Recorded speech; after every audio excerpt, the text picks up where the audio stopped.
It is Monday, April 27th, 2020, and you are tuned into DIRTRACKR Daily. I'm Justin Fiedler. We actually had real racing this weekend. I know a lot of you probably tuned in and checked it out. Saturday night, Park Jefferson Speedway, first racing for dirt racing in what, 6 or 7 weeks here at this point. They were able to race after having to refund ticket holders their money. They were originally going to run with about 700 people in the stands, but kind of got the word last minute that they were not going to be allowed to have people, so had to refund a bunch of people. But the race was still watchable on pay-per-view on SpeedShift. IMC Modifieds and 410 Sprint Cars were on the docket. Modified feature was won by Ricky Thornton Jr. from his 7th starting position, with Jeff Taylor 2nd, Robbie Sawyer 3rd, Chris Abelson 4th, and Jim Thies in 5th. Kenny Wallace ended up 12th, and Kenny Schrader was 13th. IMC had previously announced that this race would not count for points. Over to the sprint cars, 30 cars were on hand, and it was Aaron Reitzel going quick time over Kerry Madsen and Parker Price Miller in qualifying. Heats were won by Brendan Mullen, Scotty Thiel, Kyle Offel, and Blake Hahn. Jake Blackhurst won the B. In the feature, it was Kerry Madsen leading early from the pole. Parker Price Miller was probably the class of the field in this one. He was able to take the lead from Madsen like 5 or 6 laps into the race. The night was slowed by several cautions, and there were rain delays through the night. And those rain delays and some of the issues that kind of set up some of the problems that we kind of saw at the end for the front runners. Aaron Reitzel was also fast, and he was able to run Parker Price Miller down in lap traffic. He briefly took the lead, but a car tipped over in turn 4 on that same lap. That would revert the order back to the previous lap that gave Parker Price Miller the lead on the subsequent restart. He looked like he might drive away for the win, but he ran out of fuel. That handed the lead to handed the lead over to Aaron Reitzel, and then Aaron was pretty much in the same setup. He was good for probably the win there, but then ultimately same thing happened to him. The Parker Price Miller with just a couple laps left, he ran out of fuel, which then handed the lead to Brock Zearfoss. Zearfoss was able to hold Kerry Madsen off over the last few laps to take home the $6,000 check. Kerry Madsen was 2nd, Austin McCarl 3rd, Ian Madsen 4th, and Shannon Tankersley was 5th.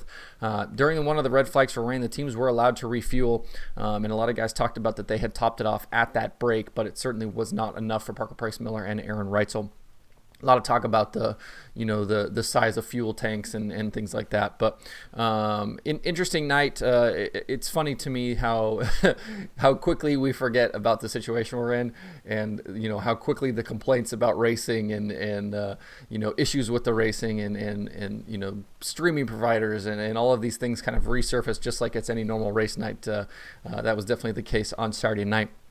On Sunday night at Raceway Park, not far from Park Jefferson, we had more actual racing, more kind of a IMCA show, a lot more of the other different categories, no sprint cars in action. In the modified race, it was Ricky Thornton Jr. again winning over Jeff Taylor, Gray Ferrando, Tom Berry Jr., and Aaron Johnson. The hobby stock feature was won by Craig Clift. Limited sport mod feature was won by Jonathan Logue. The sport compact feature was won by Anthony Clark, and the stock car feature was won by Travis Barker. So quite a few different races going on. The other race that was supposed to happen this weekend that we thought we would see was another show down at Big O Speedway in Texas, but they were basically told kind of on the last minute that they were not going to be allowed to run at all, not even without fans. So that race was ended up having to be canceled. I know there were some issues with SpeedShift early in the night on Saturday with the Park Jefferson race. I know some people had some issues trying to get logged in and watch the race and things like that. It's certainly not what anybody wants, especially the streaming provider. If anybody doesn't want that to happen, it's somebody like SpeedShift, and I've certainly been on that side of things myself plenty of times. But on a night like that, nobody really kind of knew what the demand was going to be for a show. You certainly know it's going to be up. But to try to make, to try to get your resources and things like that in place for a night like that is you're basically just making an educated guess, which, I know it sucks, and, you're trying to do everything you can, but you just don't know sometimes.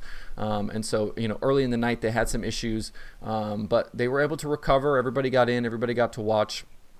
So, I'd like to see, folks maybe cut them a little bit of slack, especially this being the first race back. You knew there were going to be a lot of people watching, and it's honestly just a guessing game in terms of what you're going to need. So, but kudos to them for working it out, and I'm sure they will learn and be better for the future. So, I just wanted to mention that because I know how that feels, and I know what that what that panic looks like on their side. But Looking to this week, there are two more real races that we've seen already this morning on Monday on the schedule. Tri-County in North Carolina is holding a 4,000 to win late model invitational on Thursday night. You can watch that on Flow Racing and on Dirt on Dirt. And then Cherokee Speedway down in South Carolina is going to hold a 10,000 to win late model invitational on Saturday night.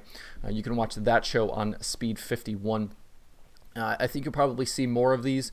There's some places that are loosening some of the restrictions, and now that a few racetracks have run and some other racetracks can see that it can be done, I think obviously you'll see some more start to kind of come out and have racing, and obviously we'll talk about all of those as they start popping up, and hopefully you get a chance to tune into some of these if you can't make it out to them, because there's going to be some of them where you're going to be allowed to go and watch, and there's going to be some of them where like what we saw this weekend, where it's only going to be able to be seen on the pay-per-view services. So check those out this week. We will certainly talk about those more as they get a little bit closer, and kind of who's racing in those, and kind of what to expect. But jumping over to kind of some virtual racing, Friday night, Lucas Oil eSports was in action with late models at Lanier Speedway.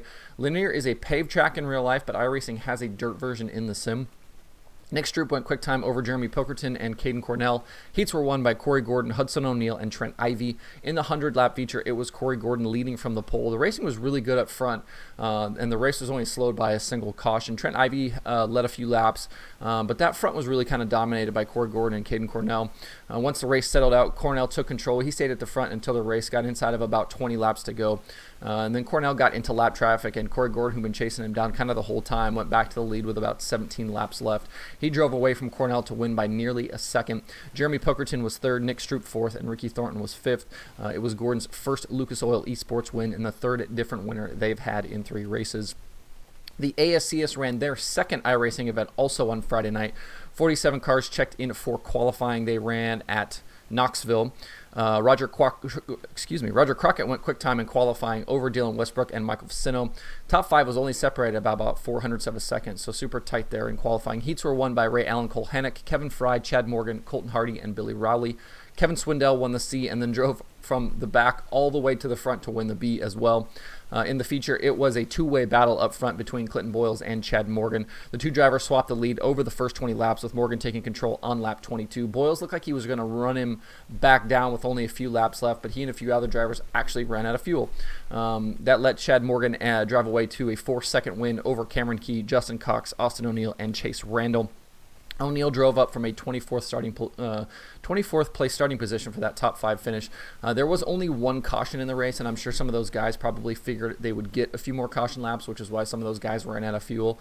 Obviously not surprising that you kind of see this both in real life and in the virtual racing, but guys are going to only put in as much fuel as they really think they can get away with, and with only one caution, you're going to obviously not have that buffer of those caution flag laps to get you all the way to the end. So in case you don't know who Chad Morgan is, he's actually the crew chief in real life for Sprint Car Regular at Knoxville, Brian Brown.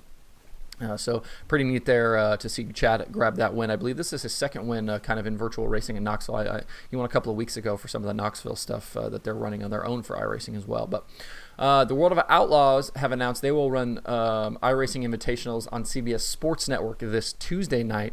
That will be at 8 o'clock. So because of that, they moved the Sprint Car Invitational, which they have normally been showing on Tuesday nights, to last night over on Dirt Vision. The series was in action at the virtual Eldora Speedway. In qualifying, it was Logan Seavey going quick time over Logan Schuhart and Tony Gualda. Heats were won by Seavey, Troy Wagaman Jr., Tony Gualda, Brett Mahalski, William Byron, and Carson Macedo. Justin Grant won the D main, Brad Lamerson the C, and Kevin Swindell the B. In the feature, it was Seavey jumping out to a commanding lead at the start. The racing was pretty frantic behind him. Guys like Carson Macedo, Tony Gualda, Schuhart, Brett Mahalski, all those guys kind of mixing it up for those top 5 positions for a lot of that feature. Seavey dominated really the majority of that race. Nobody really had anything for him. And he actually got credited for leading all 30 laps, but with only 3 to go, Mahalski actually ran him down and on a big slider actually briefly took the lead. Seavey was able to kind of do that crossover move and get back by. He was able to hold him off the final couple of laps to grab another iRacing win. Mahalski ended up second, Gualda third, Schuhart fourth, and Troy Wagaman was fifth. The World of Outlaws late models are in action tonight at 7 p.m. Eastern on Dirt Vision for their iRacing Invitational, and the iRacing World of Outlaws Sprint Car World Championship for the pro level guys is tonight at 9 p.m. Eastern on iRacing.com/live. We'll chat about both of those races tomorrow on the show. and we'll certainly keep an eye on other real racing events as they pop up, at least give you an idea of what there is out there to watch and possibly go see here in the coming weeks. So that's the show for today. Hope everybody has a good Monday. You can find Dirt Tracker Daily on Apple Podcasts, Spotify, Stitcher, or where you get podcasts. Please subscribe, leave me a review, tell your friends. You can also watch the show daily on YouTube and Facebook. You can email the show at info@dirttracker.com. You can follow along at facebook.com/dirttracker, twitter.com/dirttracker, and the website dirttracker.com, DIRTRACKR.com. You can follow me personally on Twitter at Justin_Fiedler, and you can sign up for the Dirt Tracker weekly newsletter on the website. Thanks everybody for tuning in. We will see you tomorrow on Dirt Tracker Daily.